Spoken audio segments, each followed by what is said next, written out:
ये programme collapse करेगा, rights based architecture collapse करेगा, इससे रूरल इकोनॉमी को नुकसान पहुंचेगा। एक देशव्यापी आंदोलन अपना होगा।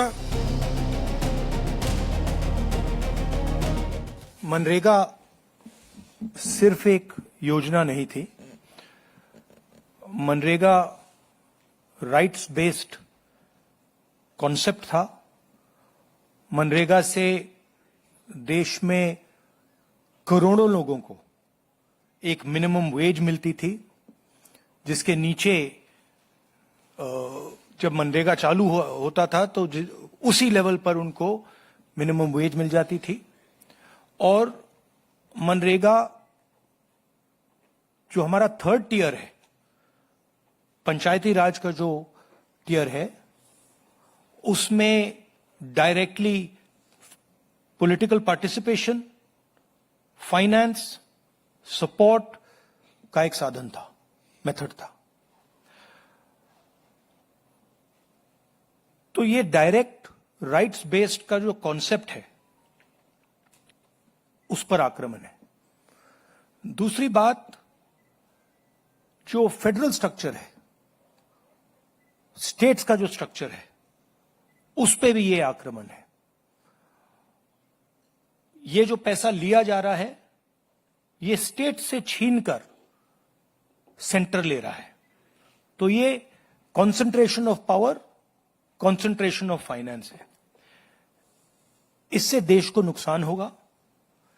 इससे जो गरीब जनता है उनको नुकसान होगा, उनको दर्द पहुंचेगा, उनको कष्ट होगा। और आखिरी बात, मुझे बताया गया है कि ये decision directly prime minister office से लिया गया है और मंत्री से बिना पूछे, कैबिनेट से बिना पूछे ये डिसीजन लिया गया है। इससे आपको आज की हालत क्या है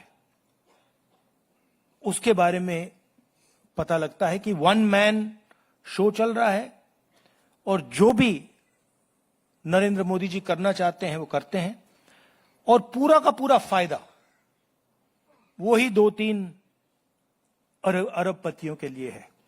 आप देखना, ये प्रोग्राम कोलैप्स करेगा, राइट्स बेस्ड आर्किटेक्चर कोलैप्स करेगा, इससे रूरल इकोनॉमी को नुकसान पहुंचेगा, और यही पैसा नरेंद्र मोदी जी, अदानी और अंबानी जैसे लोगों को पकड़ा देंगे। हम शपथ लेते हैं कि भारतीय राष्ट्रीय कांग्रेस पार्टी अग्रणी भूमिका लेते हुए 5 जनवरी से मनरेगा बचाओ अभियान की शुरुआत करेगी। महात्मा गांधी राष्ट्रीय ग्रामीण रोजगार गारंटी अधिनियम मनरेगा का हर हाल में रक्षा करेंगे। मनरेगा कोई योजना नहीं, बल्कि भारत के संविधान से मिला काम का अधिकार है। हम ये संकल्प लेते हैं कि ग्रामीण मजदूर के सम्मान, रोजगार, मजदूरी और समय पर भुगतान के अधिकार के लिए एकजुट होकर संघर्ष करेंगे और मांग आधारित योजना और ग्राम सभा के अधिकार की रक्षा हम लोग करेंगे।